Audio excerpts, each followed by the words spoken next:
everybody. It's good to see you. I hope things are well. Won't you pull you up a chair and set a spell while we sit and talk about the Eller gang, an Appalachian outlaw gang from North Carolina. The Eller gang is the James gang of North Carolina. They were outlaws during the same time period. Unlike the James gang that grew to fame for train robberies, bank robberies, and even robbing an army paymaster, the Eller gang robbed local general stores and local farmers for what they needed to survive.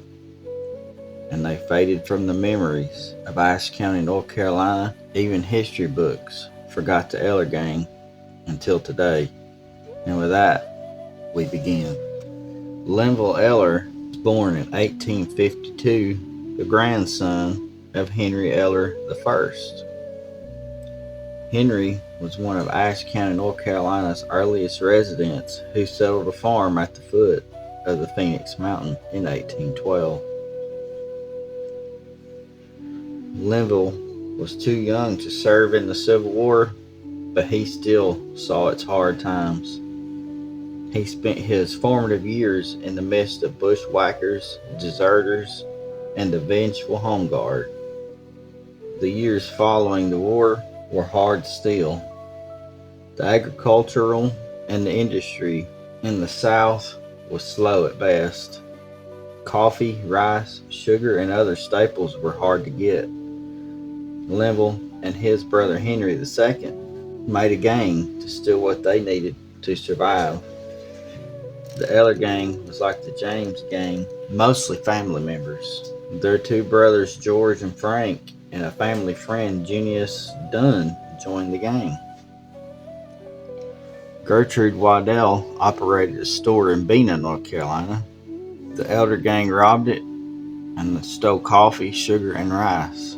They stole these by sliding under the floor of the store, drilling through it into the barrels, catching the goods as they poured out. And when their bags were full, they simply plugged the hole with a cork until the next time they needed more. All the stores and farmhouses in Ashe County fell victim to the Eller gang. In 1888, justice called up to the gang at Nathan's Creek. The Eller gang robbed Solomon Cox's store at the crossroads of Hoax Wagner and Nathan's Creek School Road. This robbery finally gave enough evidence to issue a warrant for the Eller gang. The governor of North Carolina issued a $200 reward for the arrest of Henry and Linville Eller. September 12, 1888, a posse led by Sheriff Miller set to capture Henry Eller. The posse divided into two groups. One surrounded a house Henry was believed to be hiding in. Alonzo McMillan stood guard outside the back door. Henry, well, he was hiding out there. When he heard the posse, he took off out the back door, knocking McMillan to the ground. McMillan drew his pistol and shot Henry Eller in the back as he ran across the yard. Eller died from his wounds, and McMillan was charged with manslaughter for shooting Eller in the back. But given the nature of the shooting, he was eventually cleared. Linville Eller, he kept hiding out, but the rest of the Eller gang was subsequently captured. To be sure the Eller gang got a fair trial, the trial was moved to Watauga County. Junius Dunn testified against the Eller gang to save his own neck.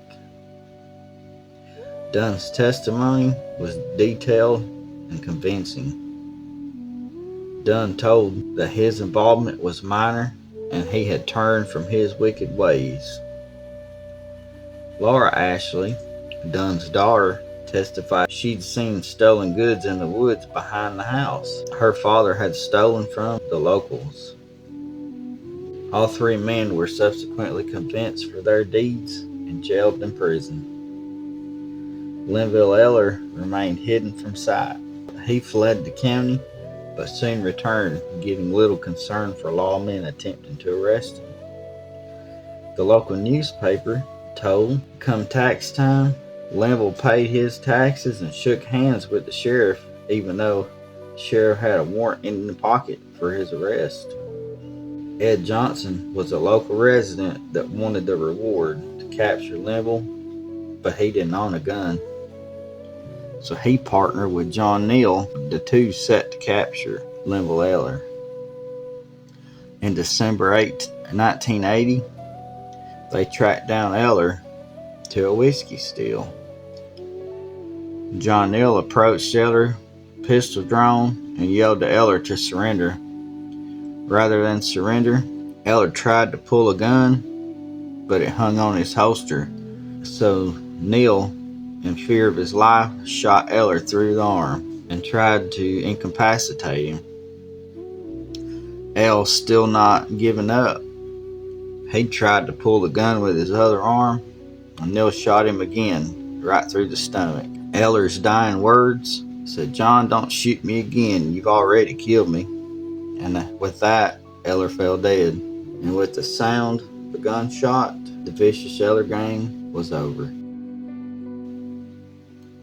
At Eller's funeral, his thefts were not hard to miss. He was buried in a suit stolen from the local general store. Neal collected his reward, but in a twist of fate, Eller's wife sued John, demanding $5,000 in compensation. She had 5 children to raise on her own. The judge had Mrs. Eller's case thrown out due to insufficient evidence. John Neal died in 1902 of tuberculosis, only 10 years after the death of Linville Eller. Linville Eller and his gang faded from the memories of Ashe County, North Carolina. Linville and Henry were buried in unmarked graves in the Barker Eller McNeil Cemetery. Well, folks, I want to thank you for sitting and listening to me tell about the history of the Eller gang. We appreciate you listening.